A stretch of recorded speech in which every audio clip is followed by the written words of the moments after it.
Hi everybody, welcome back to the Herefordshire Gardener. My name's Aaron. In today's video, I'm just going to show you how I do a general tidy up of some of my roses and the companion planting.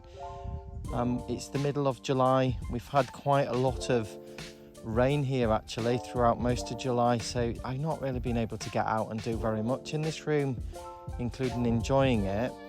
They've got a lot of different stuff that have come out, which I might show you a little bit in this video today. But really, it's about deadheading the roses, tidying up some of the perennials and the annuals so that they keep blooming for as long as possible throughout the summer. And hopefully, you can see the sun is out today. We'll have a lot more sun and dry weather, and then I'll be able to enjoy it as it continues further down the line. I've actually done this room yesterday, this quarter of the room, so it's looking a lot tidier. And it's really good to deadhead your roses and of course your other plants, because it just keeps them going for longer, and then you get to enjoy them more. So you can see, I mean, it looks an absolute mess at the minute. I'm sure a lot of yours probably look the same. It's all good and well showing you the garden when it's looking wonderful all the time, but I think it's important to show you it when it's not looking as nice. So for example, you can see Bathsheba here. I think we've got one bloom left, and everything else is just, yeah, with the rain that we've had and the wind, we've already got new growth that's coming out here. So I've got quite a bit of work to do in these beds today, but it's surprising how quick you can get through it, and it's quite therapeutic. So what do I use? Good pair of pruners. These are not my Felcos, but my partner recently used my Felcos in the bottom of the garden to cut some brambles.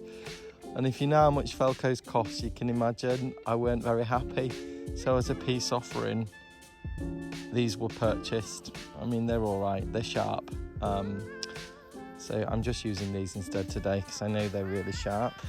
And I've just got some multi-purpose disinfectant wipes, which I use for all of my pruners in between cutting my roses. And what I tend to do is just give the blades a good wipe. Just be careful because they are very sharp. And then what I tend to do is I put it in my blades and I close it and just let that wipe have contact with those blades. Because the longer the contact, the more likely it is to be sterilised. So while that's cooking, I've got a large plant pot which we had a tree delivered in a while back. I like to use this as my junk tray. I shouldn't have a wipe in there. I'll put that out later, but that goes on the compost pile. Actually doesn't, it goes on the burn pile because there's quite a few leaves in here with black spot from the roses. So yeah, it all gets burnt. Then I've got garden canes because I know inevitably as I go through these beds, there's going to be tall plants that need staking at this point. I did put the nettings in. For any of you who've seen my previous video, got a double layer of support net wire that goes along these beds. Not throughout the whole room. I didn't manage to get 2 layers through everywhere. I managed a single layer, however. So that is definitely providing some support. But my larkspur, if you can just see them, I'll come to them in a minute. But they definitely need some support. But to be fair, we've had real, what felt like gale force winds for July with the rain, and everything stood up pretty well. I mean, you can see Miami Major, which is, sorry, I'm just having a look at this video. And I'm trying to film now in the horizontal so that you've got the full screen. There was a request recently just saying it would be helpful rather than having it in the vertical plane, the camera. And I think the reason I did that before is I just assumed most people were watching these videos on their phone. But if you're watching on a laptop or a television, yeah, you're going to have like basically a phone-sized video, and the rest of the screen is going to be black. So hopefully this turns out a bit better. But yeah, if you look, the Miami Major here, which is absolutely wonderful. It's almost like cow parsley. I put a stake in there and just tied it along various lengths, and it just means that it doesn't flop, but it looks wonderful. That's the larkspur right there that you can see. Delphinium is another name, but unlike the traditional delphinium, the leaves are slightly different on this. They're a bit more fern-like. Anyway, I'm gonna crack on with the video and just show you what I do. So canes, also string just to tie things up, and then your sterilized pruners, which now should be fine. So I know they've had good contact, I know they're going to be clean. I'll just pop that down there. I've already done this sweet pea. I've got sweet pea, sorry, I'm going to sneeze. Not good having hay fever when you're a gardener, but it's not going to stop me. Anyway, so I've got sweet peas going up these posts on each of these posts in the rose room. It's important with sweet peas to encourage them to keep flowering, to keep deadheading them. So when the flowers are finished, and they are beautiful, absolutely gorgeous. I've got the variety of these labelled at the bottom, so if you're interested, you see any of them that you like, let me know and I'll tell you what they are. So yeah, when these turn into little pea pods, or just as the flowers fall off, just cut the stem, you know, down at the base, and that'll just encourage it to shoot out more. What you tend to get is junctions like this, where you've got the nodes, you get more shoots coming out, and so you get a bushier plant, you get more flowers on it. And so hopefully, I mean, these are only really in their initial stages. As the summer progresses, these sweet peas will really fill out with colour, and I've tried to complement them to match the roses. So we've got a pinky and a purple with Princess Anne, who's in the supports frames behind, and she clearly needs a good deadhead. We've got down here, you can see cornflowers. These are the annual ones, and they need a real good deadhead as well. So why don't we start with those? So if I just bring you down and let you see what we're looking at here. So you can see some of them are still pretty good, and I'll leave those, but some of them have clearly gone over. And I mean, I've been cutting these now since, I want to say, you'll have to excuse my hay fever, it's pretty bad today. But I've been cutting these now, I think, since around about end of April, which is when they started flowering. And considering we're in the middle of July and I still got them going, that just shows you that by deadheading, and what I mean by that is just literally taking off the head like that, and that should encourage more flower blooms to develop lower down the stem. And these make great mulch. I just throw them back on the bed, and that's it, as simple as that. So just go through this, taking off the ones that look a bit like they passed it. Same with this one down here. I mean, clearly you can see that one's about to go to seed. And that's what we're trying to do. We're trying to stop the plant from going to seed, because once it's gone to seed, it's done its job for the year. And so it's unlikely to flower past that point. So it seems cruel. We're tricking the plant just like we are with our roses, to give us more blooms, because that's what we're interested in. So behind there, we've got Rose Campion, one of my absolute favourite companion plants. This comes in various different colours. So this is a magenta. It's really dark red. I don't know how well that's showing on the camera, but it's absolutely stunning. Such a lovely colour. And this just gives like a spray of colour in between, which is really nice, and it flowers and flowers and flowers. I didn't even deadhead this last year, and it just keeps repeat blooming anyway. But I like to deadhead it again because it looks tidier, and also it will hopefully promote even more flowers. And you can see here on this one, they kind of go a little bit like this, dried at the end. And then these seed heads are a bit like poppy seed heads when they're finished. They sort of rattle a little bit, tiny little seeds in there. And that will then sort of spread. So to do that, it's again just the same sort of principle. Find a spent bloom and just chop them off. And it is literally as simple as just going around, looking through what needs taking off. And again, I just use them as mulch. You know, they're not mature enough that they're gonna grow any new plants from these seed heads, because I'm not allowing them to mature. But it is so easy to just see which ones need doing. And if there are any that are just about to go over, I'll take those as well, because otherwise I'm going to be having to remove them in the next few days. Another thing that I like about this plant, and I'll show you in a second, I'll just take these few spent blooms off. So now that's looking a lot better. There are no old blooms. Well, there's still a few. You keep finding them. You don't have to take them all off. It doesn't have to be perfect. But I just want to send a message back to the plant that it's not finished its seed producing process, and the more I take off, the more likely that message is going to get back to it. So the other thing I like about Rose Campion is that it forms this almost lattice network of quite strong stems. And so when you are growing other perennials like this Cicericium or yellow pale-eyed grass and the larkspur or delphinium, when they grow together, they just provide their own support. So not only does it look good, and not only does it sort of fill in, as you can see from head height, you get these splashes of colour, and this is the magenta one and I've got a pink one at the side of it. You get that extra support frame. So as far as I'm concerned, something that looks beautiful, that blooms its heart out. This was still in bloom in December last year, and something that provides extra support. And then an added feature to this is it's got a silver-like foliage to the stems and leaves, so it stands out a bit more. Fantastic companion plant, super easy to grow. It's a perennial, it'll come back year after year, and it spreads easily via seed. Go for it. If you haven't already started growing this, I would recommend this very much. So I'm just gonna come in here and just have a look on this pink Rose Campion. We've got a seed head. Just be careful that you don't cut off the flowers that are about to open, because they do look quite similar. These are slightly fatting. You often can see, I'll see if the camera will focus on this. It's going to be quite difficult. I've put it in my hand.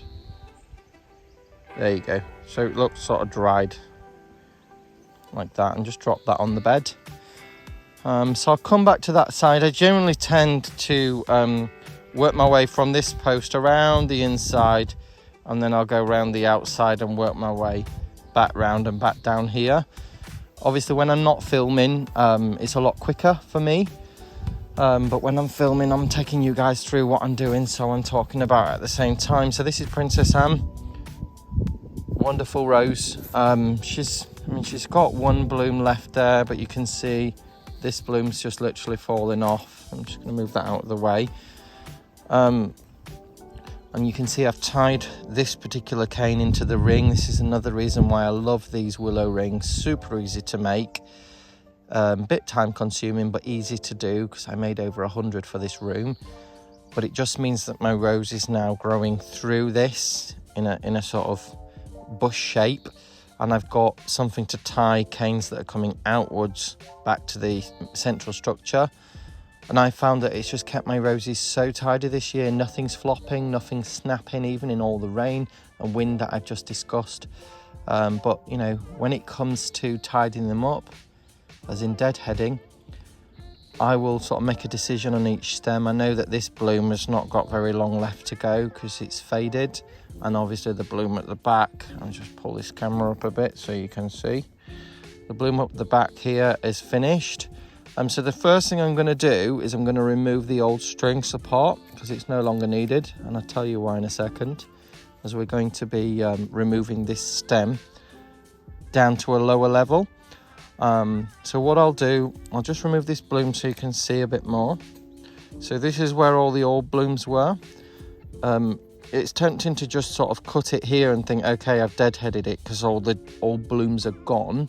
But we want to encourage more blooms to form, and you're more likely going to get more blooms when you go further down the stem, usually to a leaf where there's 5 leaflets instead of the top leaves where there's usually 3. So if I cut it here, I don't know how well it shows on the video, but inside there is a very small bud eye. I'll see if I can zoom in. So you can see just in there's a little nipple type structure. That will grow into a new shoot that will bloom at the end of it. But if I cut it here, what's going to happen, if you think logically, we're going to get a shoot that comes out in this direction because it's facing outwards, and it's going to come up here, and it's probably not going to be as strong And the reason I say that is this is quite a thin stem anyway. So, you know, the stem that's going to come out of there is probably going to be as thin as this. You don't tend to get a fat stem on a thin stem. You will get a thin stem on a fat stem, however, that's the reverse. So with these thinner stems, I either cut them completely back to encourage more fat stems from the base, or I'll go further down. So for example, with this one, I'm going to count, well, that's the first set of 5, second set and third set. So I'm going to actually take this down here, take that off. This was 5 leaves before, but I trimmed it back due to a bit of black spot, and there's a bit of black spot down here, which I'm going to cut off in a minute. But now what will happen is this dormant sleeping bud eye in here, that little nipple structure, will grow out in this direction.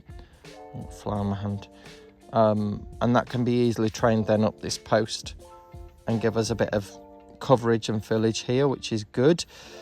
So with these black spot leaves, there's a couple of things you can do. You can either go to the base, be careful with Princess Anne because she is spiky as. Go to the base of the stem and just pull down, and off that leaf will come. You can see clearly we've got a bit of black spot there, and that doesn't surprise me because we've had such a wet season. I don't spray my roses with any fungicides or pesticides. I want to encourage nature in my garden and not kill everything off. If that's what you use, that's fine. If it works for you, it's just, yeah, I want to try and avoid using chemicals where possible. So here we've got another stem that's coming up. So I'm just going to go through this Princess Anne and just sort of tidy her up a bit. She's entangled a little bit with the clematis, which is going up here. I don't want to cause too much disturbance, but at the same time, I just need to free her up. So it does mean sometimes just cutting a few leaves from the other plants off. And just be careful and find a spot. You know, with this one, I'm going to cut her down there. This sweet pea is very good at holding on to things, which is good because it means it's supported. But yeah, take it out like that. And now I've cut that down there. There is actually a dormant bud just in here, which will grow out and give us some foliage there. So generally just go through. The other way, you can remove the leaves if you want. Not a lot of people do this, but you can just cut like that. It doesn't actually cause the rose any problem, in my experience.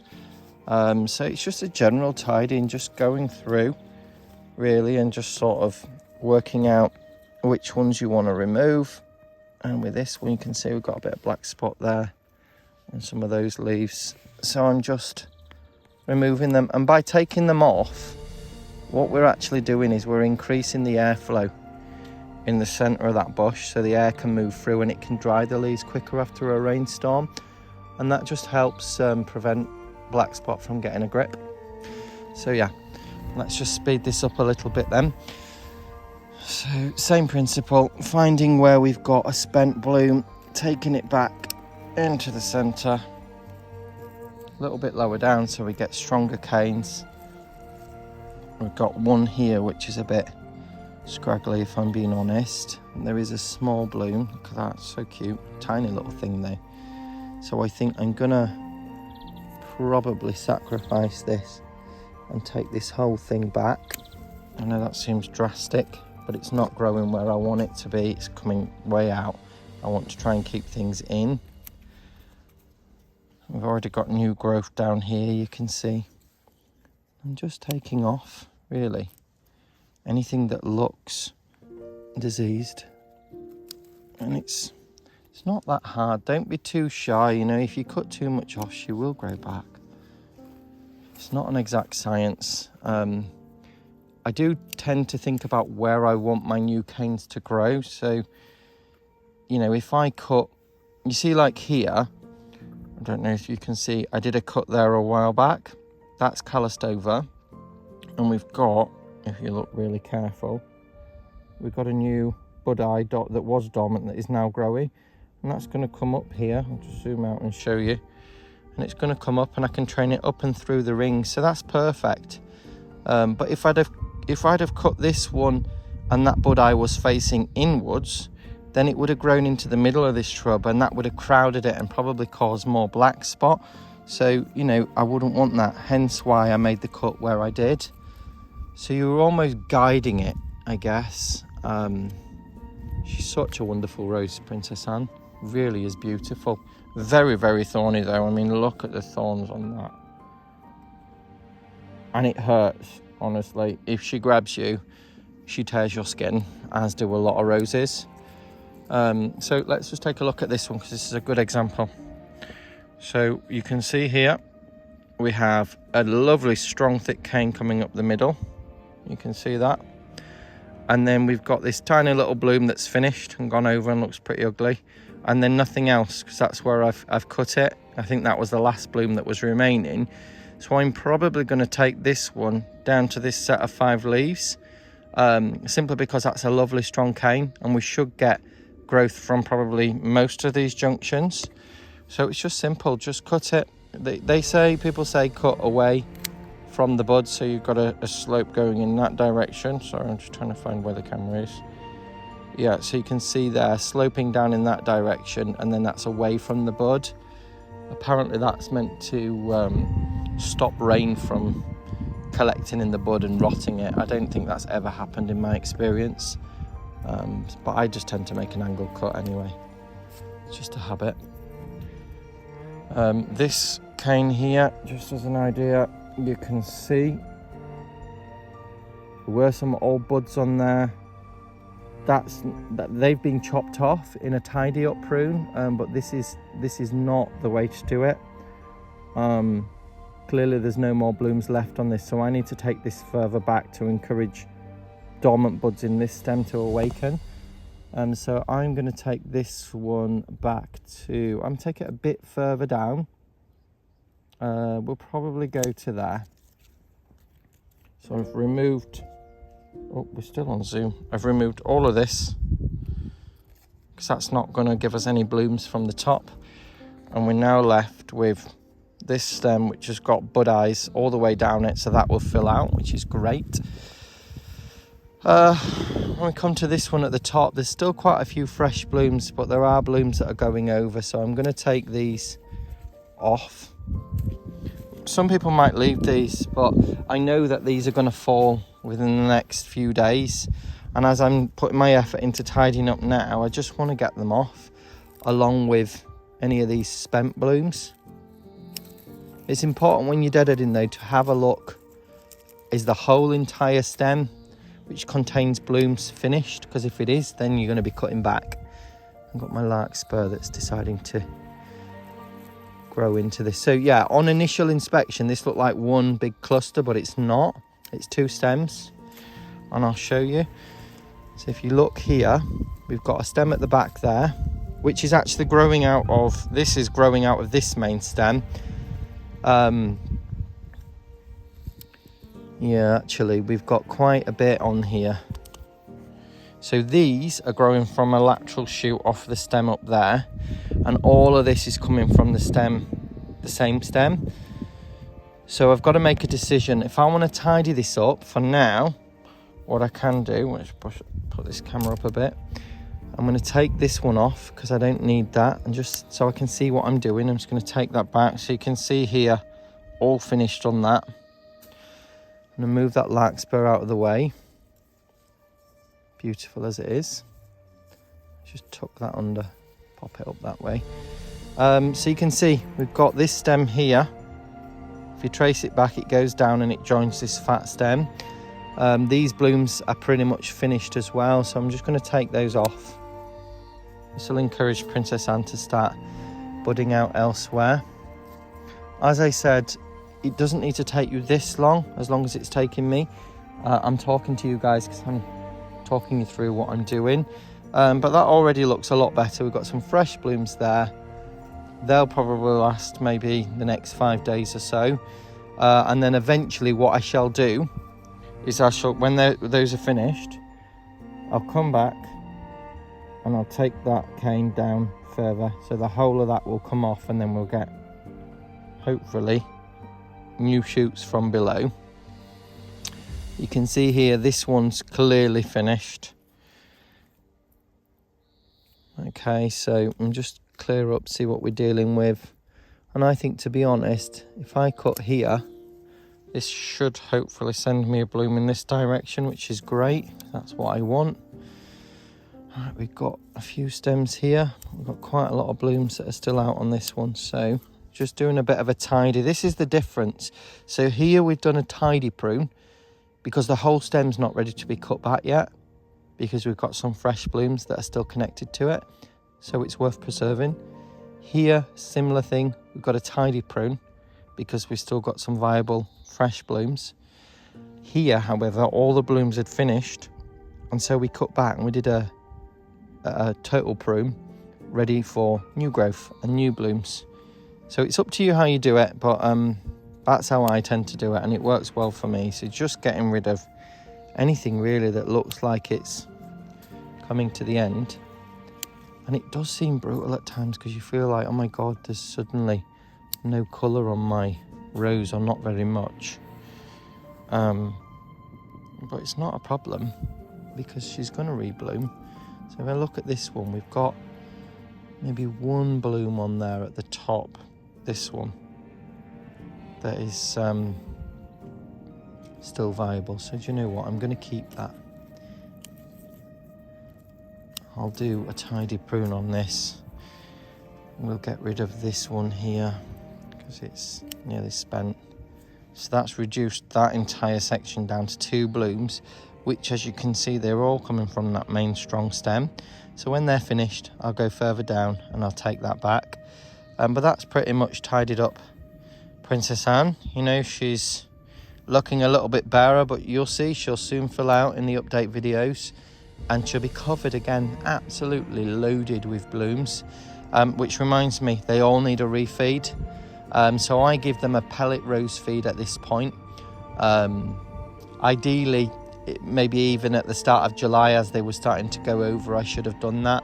But it doesn't matter, I'll put a pellet feed down around the base. That'll take a good month or so to get into the ground and work for the rose. So I will also top that with a liquid feed, something like a tomato feed or something like that is perfectly fine when we're considering blooms. We want something with a high potassium NPK. It's the K ratio that we're after, and so that will give some immediate available food to the roots of this shrub and give it everything it needs to get that good head start.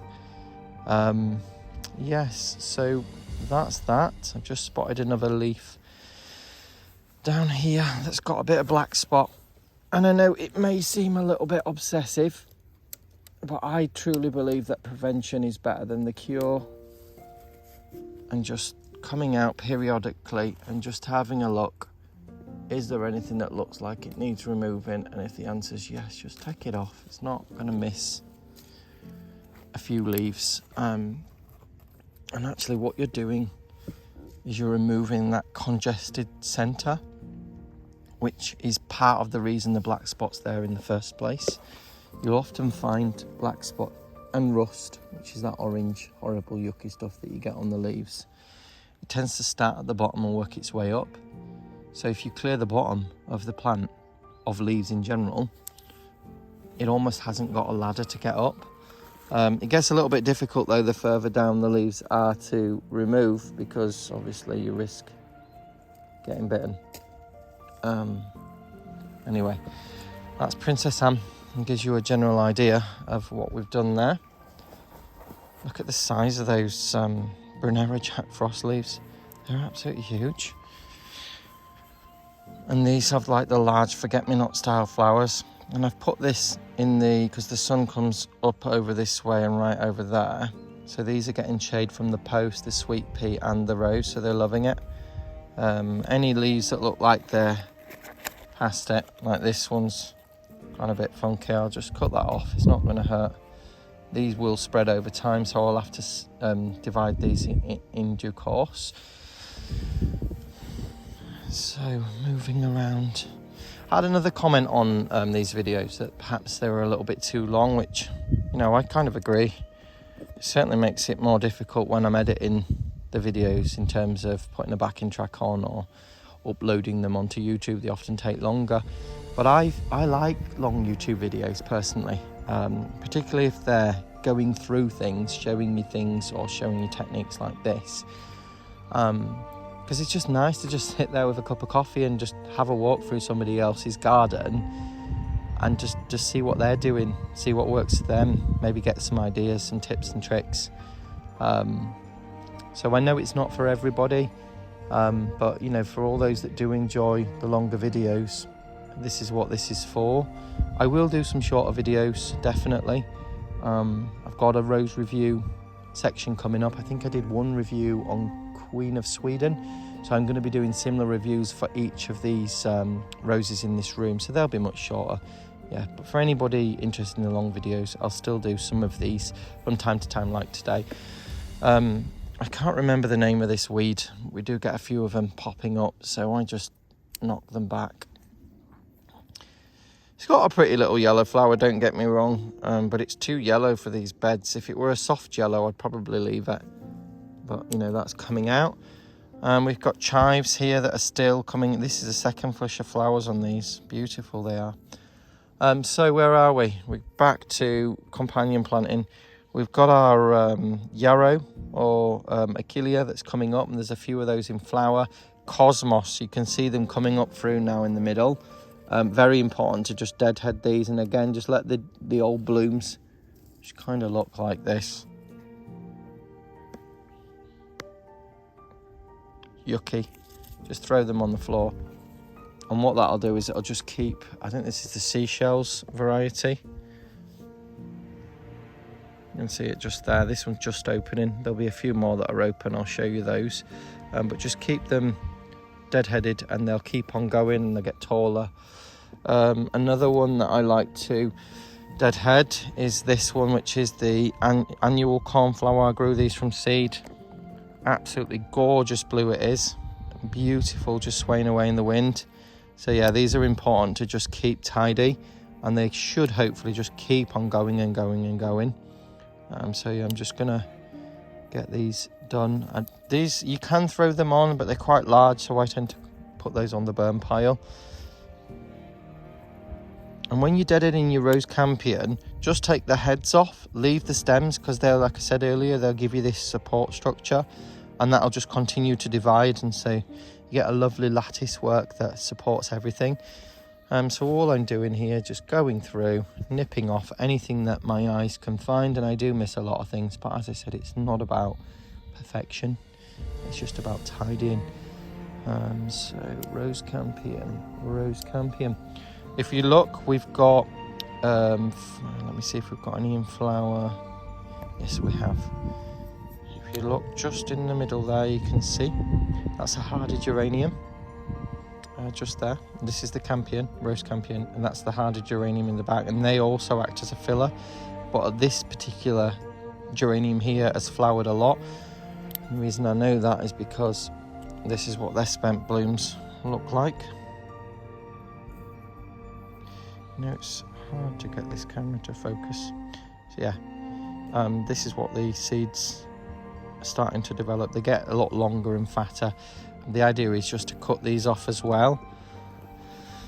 And then that way you are prolonging the flowering of that. We've got another weed here. You don't have to cut the whole thing out, but just cut it. And then what I'll do is I'll have a look to see where my hardy geranium seed heads are, and I'll just cut these back, cut them off. And again, the geranium's going to think, well, we need to produce more flowers. This is one that's going to seed already, you can see.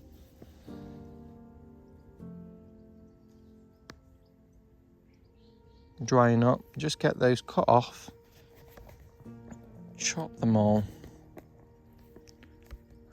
Sometimes it's a little bit hard to see, but you know, as I go around the other side, I'll see things from a different angle. And it's just nice to just tidy things up. And already you can see we've got, because I do this on a regular basis, we've got new blooms starting to form in here. And that'll just keep on going. Down here, I could just notice we've got a nettle. And these make great fertilizer, so just chop and drop. Same with your dandelions, if you've got any of those growing. High in calcium, great for your other plants, just rip them up. I don't even tend to pull them out by the roots. So I almost want them to keep growing because they'll just mine minerals with that deep taproot. So minerals that are lower down in the ground. We've got poppies here. These are the bread poppies. You can see they're about to go over. So I'm just taking that off in the hope that we'll get a few more out of that. What else have we got here? More rose campion. There's cornflowers around there, which I'll come to at the other side.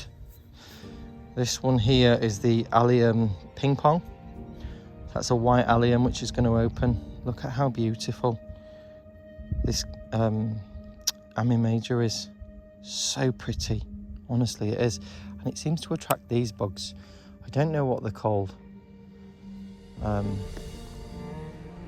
See if I can get this to focus again. Look at all those bugs. I don't think they're harmful. I have to look at what they are. They're obviously some type of beetle, and they seem really attracted to these. I'm hoping that they're a predatory species that eat aphids, for example. But what I do know is that they're breeding like mad. And you guys are probably going to tell me, oh my god, no, don't have those in your garden. They will really kill all of your roses. Hopefully not. And that's the idea behind introducing different perennials, is that you start to attract different species. For example, I didn't grow Ami major in here last year. In fact, this room wasn't even in existence, this part anyway. But it just goes to show by planting different things, you can encourage more wildlife and diversity. That's what it's all about for me. If we come down here, you can see we've got the white variety of the perennial cornflower. These have had a bit of powdery mildew this year, I think, just because it's been so wet, but you know what, they're still flowering. They're not really bothering me too much, so I'll just leave it. And this one's probably gone over as well, so I'm going to knock that one off, take that off while I'm at it. The Cicericium or yellow pale-eyed grass is still in bloom. This started, I think, again around about middle of May. So it's done pretty good. We've had nearly 2 months out of it. And when these are finished, because the seed heads do go black, almost like charcoal black, and I think they look a bit ugly. So I tend to just cut the flower spikes down when they've gone over. And also they spread like mad, so I don't want absolutely tons of these. I won't mind a few more. But yeah, interesting. I've just noticed here we've got chive seed heads. So with these, rather than taking them off, I'll sort of pull them off and I'll just scatter the seeds in the same area, because I want more chives to come up in clusters. I mean, naturally they would spread, they'd fall themselves, but it's a really good way to get more chives. Those seeds will find their way into a nook and cranny at the bottom, and they will just bush this chive patch out, so I'll get lovely purple chive heads like that one down there later next year, or maybe the year after. But they will naturally spread and colonize the area. This here is a dianthus. It's called Sweetness Mixed. This is a perennial, just deadheading it to encourage more blooms. What else can I show you in this section? I'm sure I saw something else a little bit ago. Yeah, I'll show you in a second. So yeah, just making my way down here. What else? Well, you can see clearly we've got a loop in there. Sorry, I just had a little break in between filming. Had my mother-in-law arrive with some cakes, which yeah, it's a little bit hard to refuse an offer like that. So here I am back where I left off, hopefully. I'm just looking at this loop in here, which you can see we've got some new blooms still that are coming out. This is what they look like. We've got some that are almost fully open, and then we've got some at the back that have gone to seed. My lupins have been out for about 2 months, and the reason that I've kept them going is because I just keep deadheading them when they get to this point. So I'll find the base of this stem, which is below where the seeds are, and I'll just cut that off, and there it is. And technically, if you wanted lupin seeds, you could leave that to go to seed, but these are relatively cheap to buy anyway from seed. And yes, it does mean that you sacrifice the top of the bloom, but it'll hopefully just keep that plant going for that little bit longer. The new blooms tend to be shorter. This is actually I think this is probably a secondary bloom, because the original ones were massive. That's still pretty big. That's got to be at least 1.5 to 2 foot long. But these new ones, they will be shorter. But actually that's not a bad thing, because we've got some more taller stuff in the beds. This will act as a nice filler, and you'll get these lovely colours in between, which is beautiful. So that's the lupin. And again, just chop that, pop it in the bucket like that. And then we just work our way down this bed. Anything that needs sort of chopping off, I'm just giving a sort of general tidy up. What else can we see here? We've got a blue cornflower, which just needs tidying there. Another one here. And you know, they kind of look like this when they're finished versus this when they're in bloom. And just tidying those. Got rose campion again here, because I've repeated throughout. I've got a poppy here, which may give us some more blooms, it might not. The seed heads are quite attractive on these poppies, and I could have left them, but I'll see if they give me any more blooms, and if not, next year I won't chop them off. So I'm literally just going through and just seeing what needs tidying up, and if I need any support, which at the minute I've not found anything really that needs any extra support. I've got the canes over there and I can use those. I'm just gonna keep taking off. You can see here we've got toad flax. This is beautiful. It grows like a weed in this garden, but I just love these tall pink spires, and we've got them in purples as well, which is nice. There's a hollyhock in the middle there. It's quite a little one because it's the first year I've put it in, but it is going to flower. And there's a shield bug on the leaf there. Don't know if you can see that. Very well camouflaged. Just there. Hiding from any predators.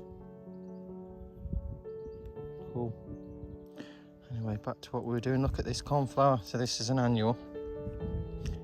It's the same as the blue ones, just a slightly different variety. It's nice pink and white. Beautiful. And just come back out of there as we're coming up to the next row, so I'm going to need to give these a clean. I don't clean for the perennials, I just work my way across. What else have we got here? Rose campion. Rose campion, got another poppy head there. I don't know if these are going to reflower, but I'm taking them off this year. We'll see what happens. Look at the rose campion there. There's two varieties. You can see we've got the pink and that beautiful magenta pink. And again, I just keep knocking these off. Very easy to do, and it's so satisfying. It really is. Just tidying things up.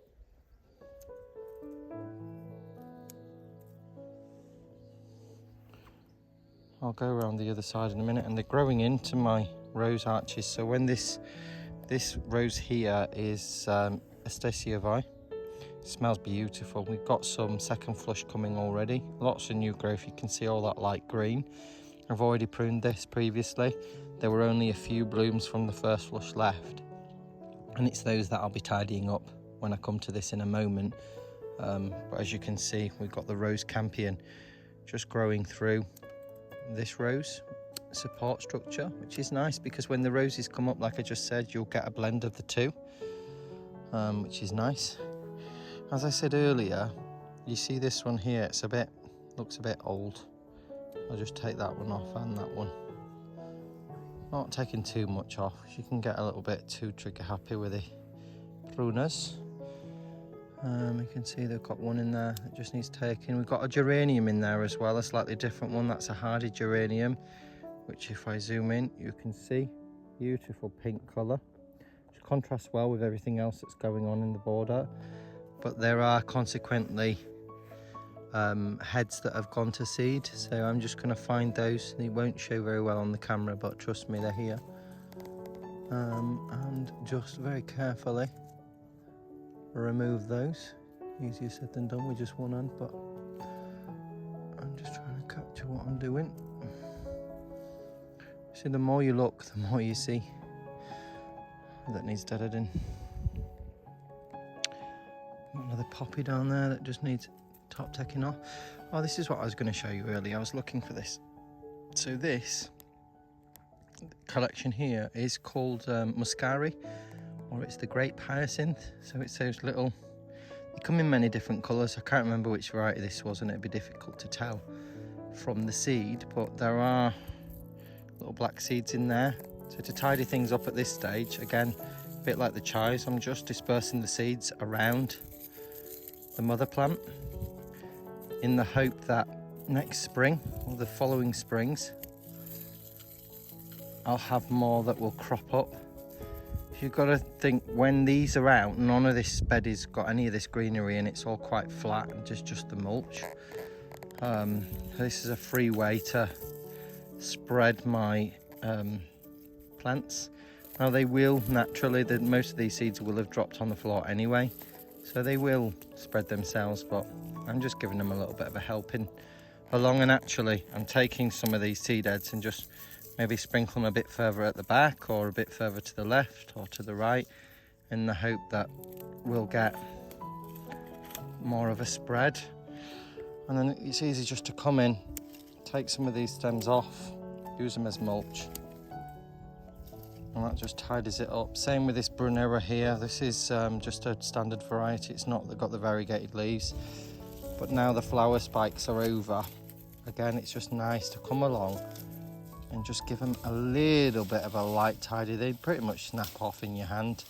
You don't even need to use the pruners, but you just get rid of that browning material. You might end up pulling off a few leaves in the process, but it's not going to hurt the plant in the long run. You can see there's still a few flowers.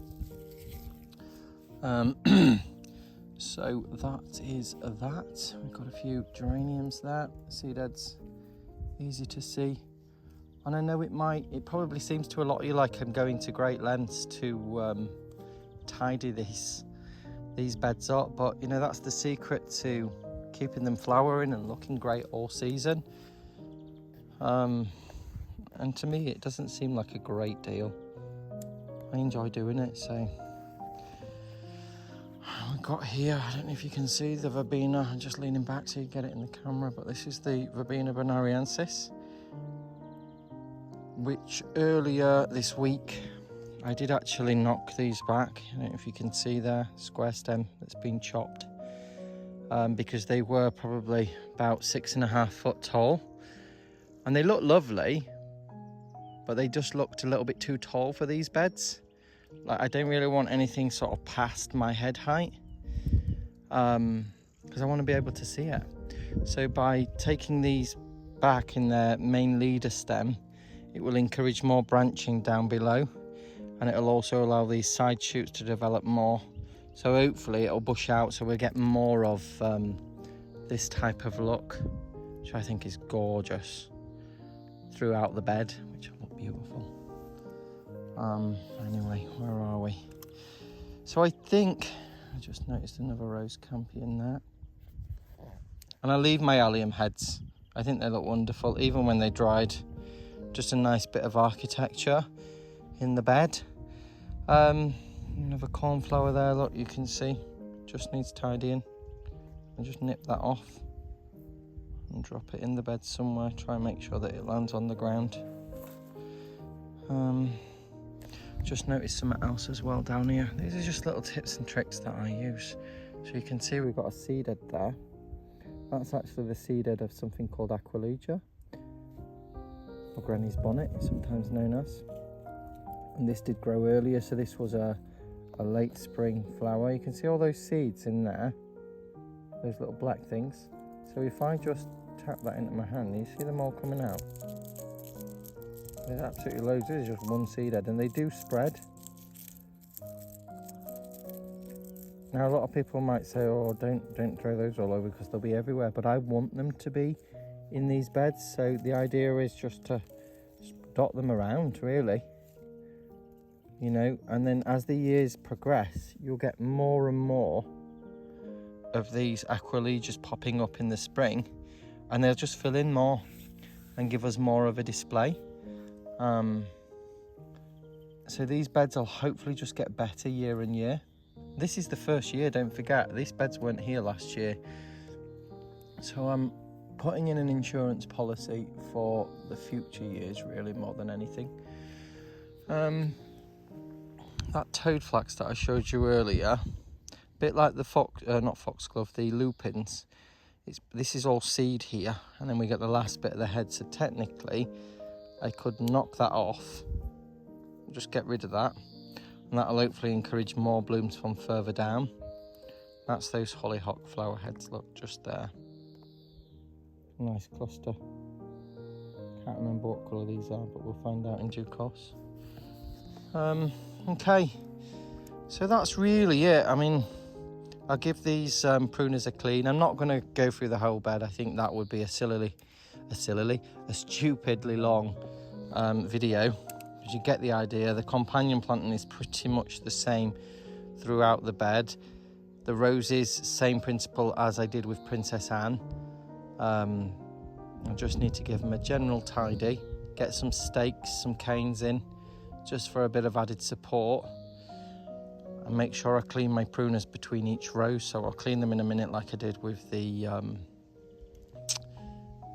sterilising wipes. I do just want to show you my sweet peas, because that first one I'd already done at the start of the video. By the way, look at that larkspur there. This is just one plant. It's got about 7 or 8 spikes and more to come off it. Bees love it as well. It's beautiful. Such a striking purple. See if I can get in closer. Look at that.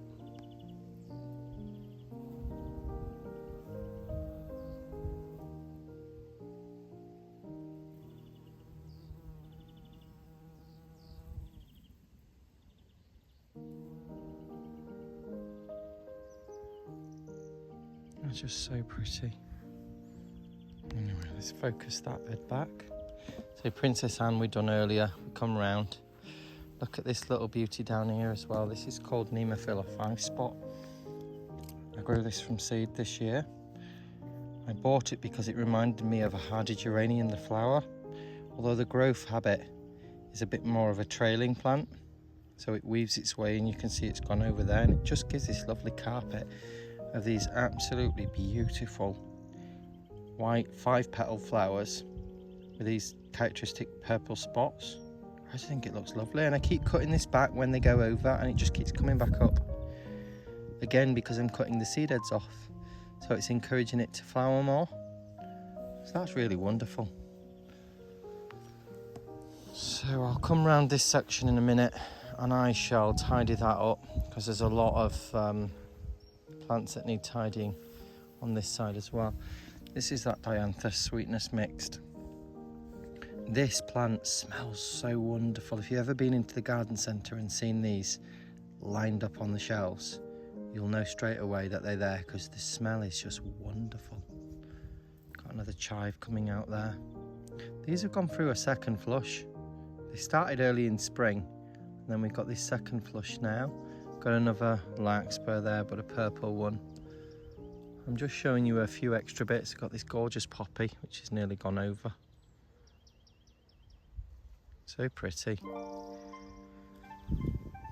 I'm just going to try and find you a good example of a sweet pea that needs tidying. That one's not too bad. I will be cleaning it in a second. Have we got any that need a clean up? That one only a little bit. I'll come back to that in a minute. I may as well show you some of the other stuff. So here we've got some poppies.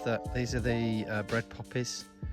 They obviously need deadheading because they've nearly gone over. That one certainly has. But we've got a few new ones that are coming at the bottom, and some more that are developing because I have been deadheading, so that's good. Got the lambsia flower spikes, which have been going for quite some time, and they're just wonderful. I mean, you get these beautiful leaves at the bottom, lovely strong stems. Again, part of the mint family.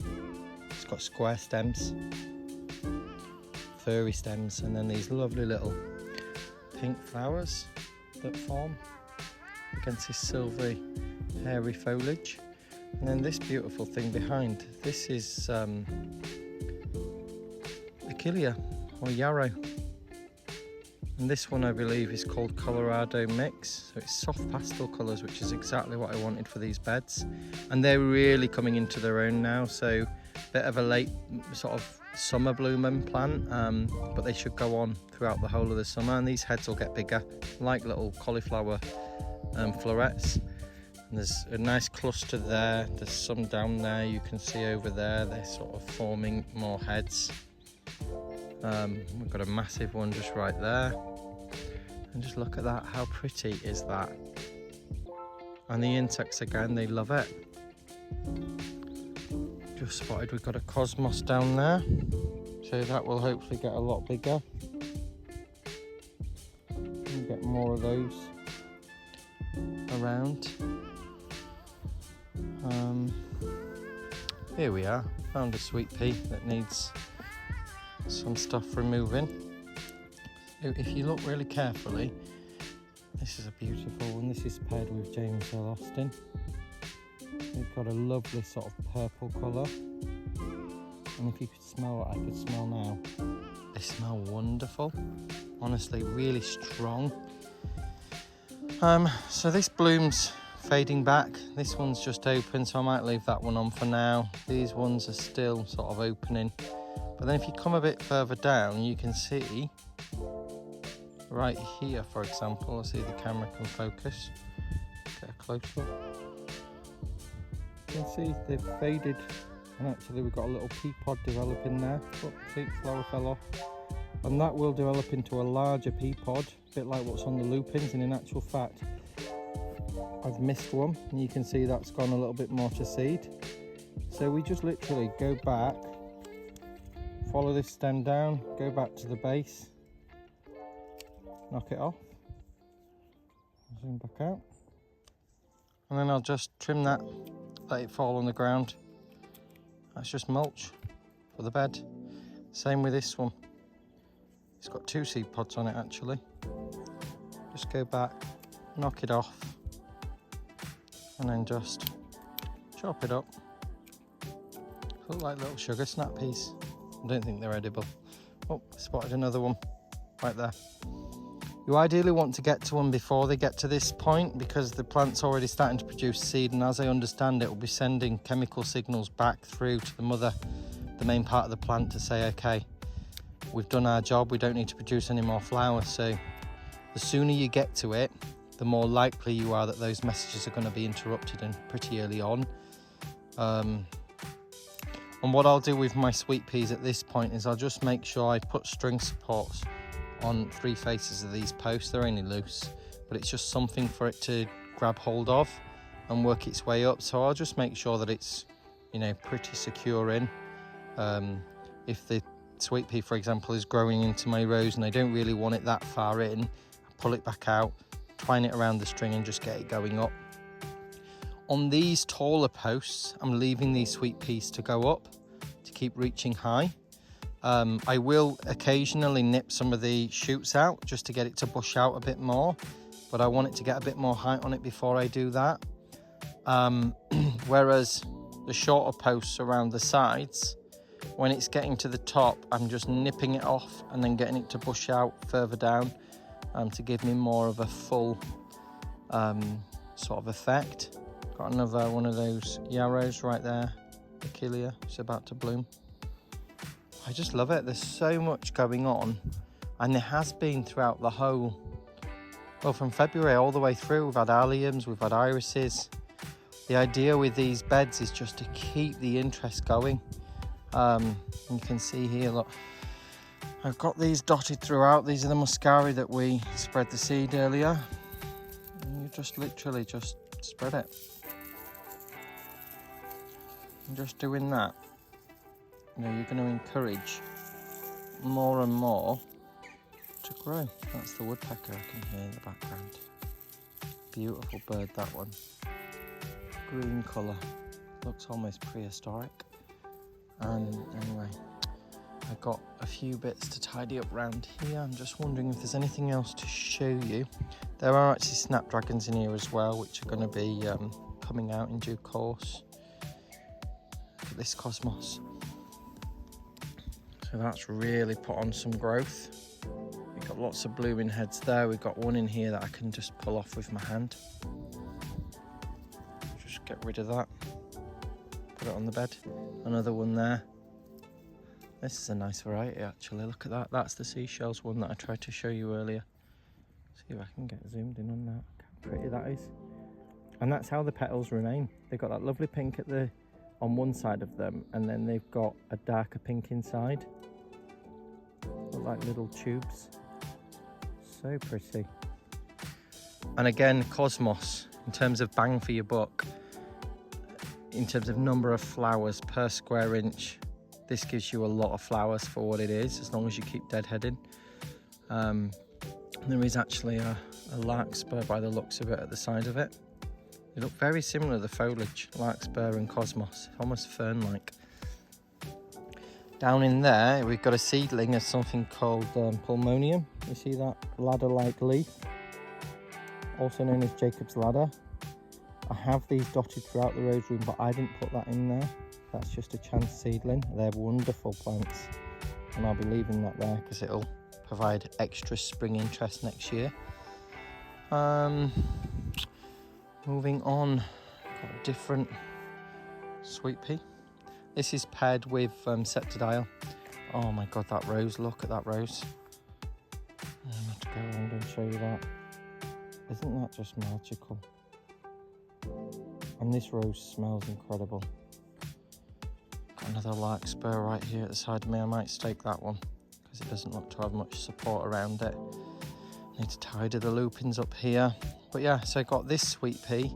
As you can see, if you just look at it, it's gone a bit like that. Gone a bit all over the place. So what I'll do in a moment is I'll pull that up. It's holding onto that allium, so I'll separate it and I'll tie it into the post a bit more. I've got a separate variety of sweet pea which I grew here. I planted 2 per post, and that's a lovely deep sort of burgundy purple to complement this pink, which will go lovely with the septidile rose that's just in that rose support in front of us. We've got white cosmos down here. Look at this cosmos here, it's going nuts. I mean, that's nothing, it's going to fill this corner in the next 4 weeks. Got a little Nemophila 5 spot down by my foot. So cute. So anyway, I'll tidy that up in a moment. I'm just seeing if there's anything else worth showing you before I turn the camera off and get back to tidying. Look, see here, as I said earlier, this is one of the, so these are the lateral beds and these are the shorter posts. There's no good, these sweet peas will grow to about 1.8 meters. I want them to focus on bushing out. And the best way to do that with these, first of all, I need to remove this because this is spent blooms. As you can see, it's finished. Chop it up. Fresh mulch on the beds. We've got another one right here, which has already got a couple of pea pods on it. Naughty me. Now, honestly, it's not that bad. It's not going to make a great difference, as long as you don't just leave it and completely forget about it. But have a good look at your sweet peas. Just make sure you've definitely got all the spent blooms off. And when you're happy, look at your leading shoots. Go to the top and just look at the top bit of growth. So this is, we've got a flower spike coming off there. We've got a leaf and a tendril, which is where it holds on here. And then we've got the rest of the stalk that's going up. See if we can get that into focus.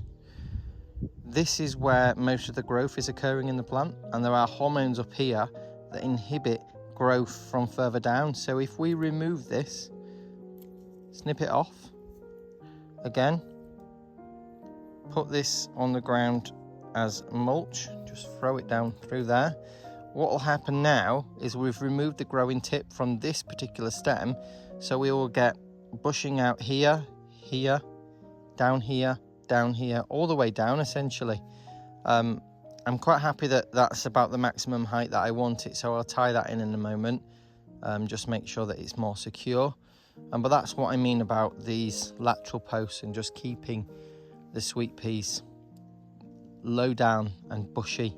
And the bushier they get, then they'll be covered in about 4 weeks. There'll be so many bloom stalks here And the smell, oh God, it'll be next level. This is that Ami. This is as it opens up. Let me just have a look. They start off as these tiny, tiny, weeny little umbels, they're called. An umbel is where you get this sort of shape. Flat, horizontal, multiple flowers. And they've just got the most beautiful, intricate detail, almost like a lace work. People use these in their wedding bouquets.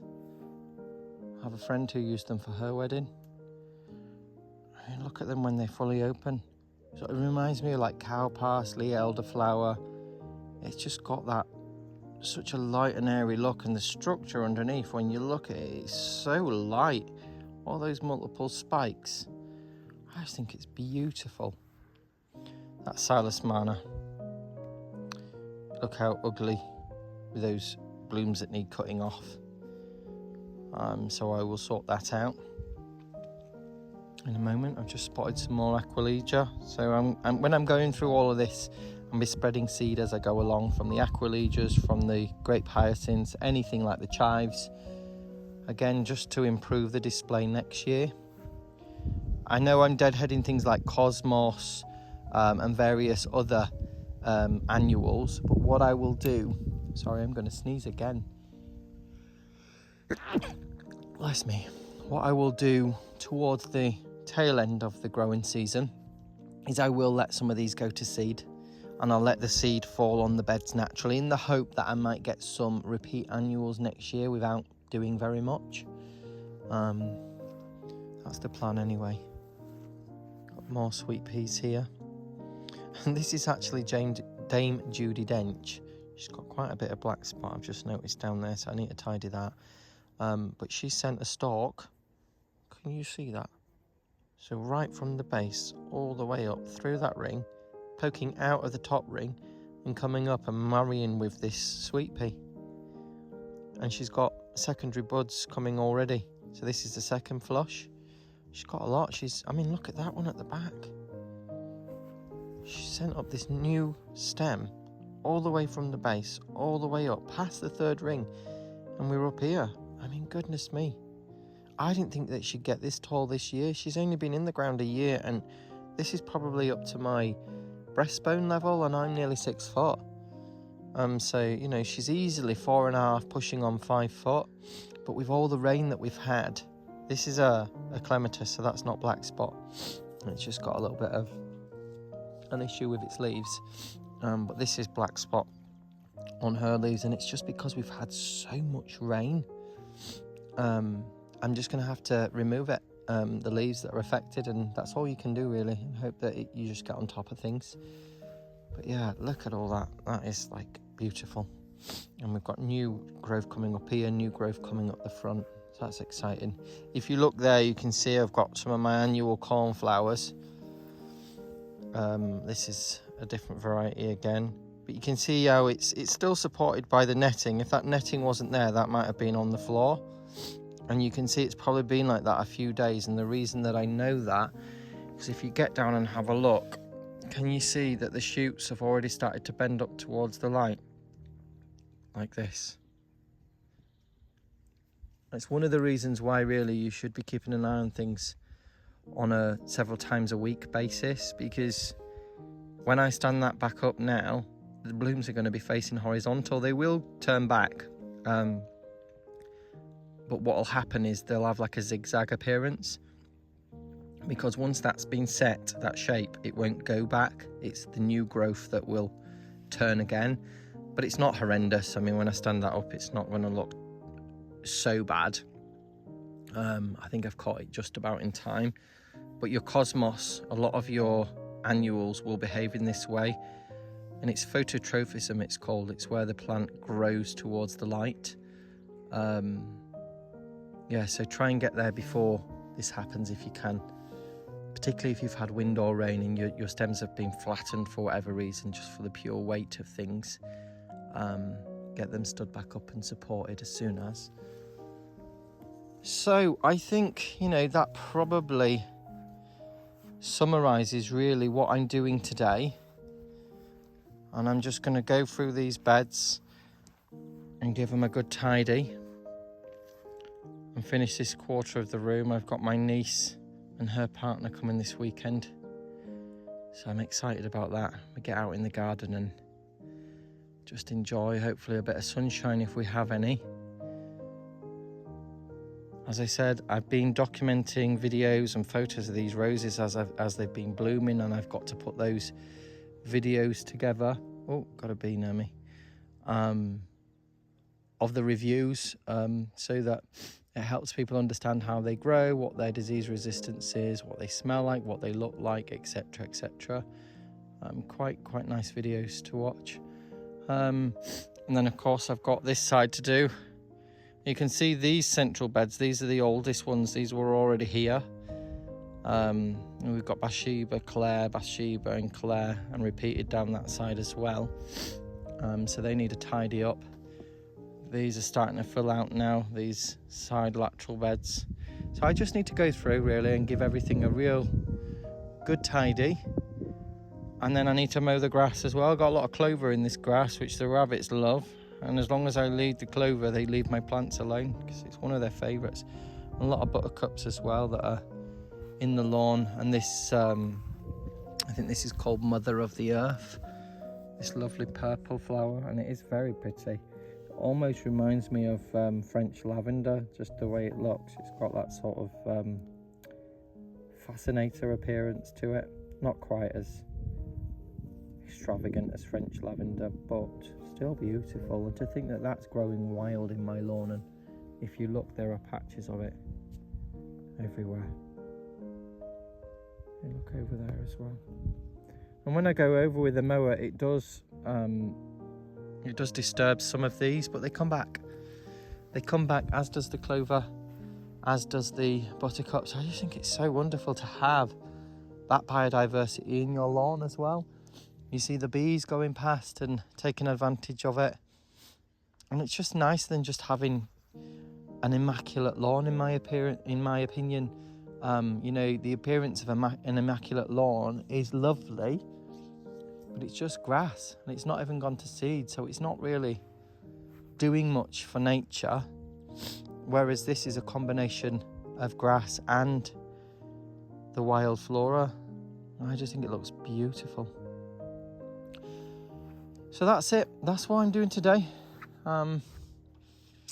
Hopefully you'll join me for the next video, whatever that may be. I'm just kind of winging it and doing these randomly, just listening to what people are saying in the comments, as well as documenting the rose review videos, which I'll put together as the year progresses. I can't believe that we're in the middle of July already. It's gone so quick this year. It really has gone super duper quick. Look at that Bathsheba there.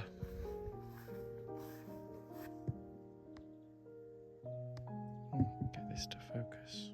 Such a pretty rose. I still think this is one of my favourites. And look at the state of Claire Austin here. I've really not been out for several weeks. Look at all them petals. She's known to shatter. She does this. She does make a bit of a mess. But they get cleared up, you know, they break down very quickly and pretty soon you can't see them. And again, they're really good mulch, not just for the beds, but for the lawns. But yeah, she was covered at one point, and there are still a lot of blooms in there that are viable. But this is just her first flush. This is still the first flush. And I mean, they are very pretty blooms. I just get like whipped cream, double cream vibes. And the smell is wonderful. It's a gorgeous, sweet myrrh scent. Yeah, so I need to work on that. There's so many jobs when you've got a garden that's, you know, this size, that there are lots of jobs always to do, like the hedges, for example. I think earlier this week I made a start on this hedge down here, which leads to the garden pond. That's a new cherry tree that I planted this year. I just wanted something in this circular section as a centerpiece. It's doing really well. I think it's called Vanilla Ice. It's a scented cherry tree. But as you can see, we've got lots of hedges. If you see my previous video on Rambling Rector, that's right down the end of this aisle. And I've cut back this hedge. I just need to do the top with some ladders. And I've done this short hedge here and down there. If you look, You can see the difference actually between the two sides. So that's the cut side, that's the uncut side. And it doesn't actually take that long with a hedge trimmer. Again, another satisfying job. I just need to clean this up. I'm ordering some tarpaulin to go on the ground so that I can just make clean up a little bit quicker, drag it over to the burn pile, and it's just one job rather than raking it up. But we live and learn. And also, I know this is a bit of a side note, I didn't expect to be coming in this part of the garden. I was speaking to my mother-in-law earlier. I was just showing her the hedges that I'd managed to cut. And we came down here and noticed that the chickens were behind this hedge. They got out. The chicken coop is over in that direction of the garden, like right over in that corner. And yeah, they never get out because we sort of keep them in a large pen. And the gate must have been left off the latch anyway. They've obviously walked through the entire garden and worked their way down under this large willow tree, probably because it's a sunny day and they just wanted the shade maybe, or it's a bit more protected from predators. But I just seen them through the hedge, just dotting along, and I thought maybe the dogs had got out, but then I realised it was the chickens. So we sort of hurdled them back up towards the top corner of the garden. I got some of their mealworms, which make a shaking noise in the tub, and shook that, and they literally followed me all the way up the garden. It was so cool. So now I think we might be able to potentially walk the chickens out in the garden if we tempt them with food to come back. So that was pretty cool. Anyway, I hope you all have had a nice week, and I hope that you've got something wonderful planned for the weekend, whether that's just relaxing, spending time with family and friends, spending time in your garden, whatever it is. Let's pray for some sunshine. You might be watching the football this weekend, or the tennis, or both. Stay safe, have a wonderful day, and I'll catch up with you all in the next video. Take care, thanks again for watching. Bye now.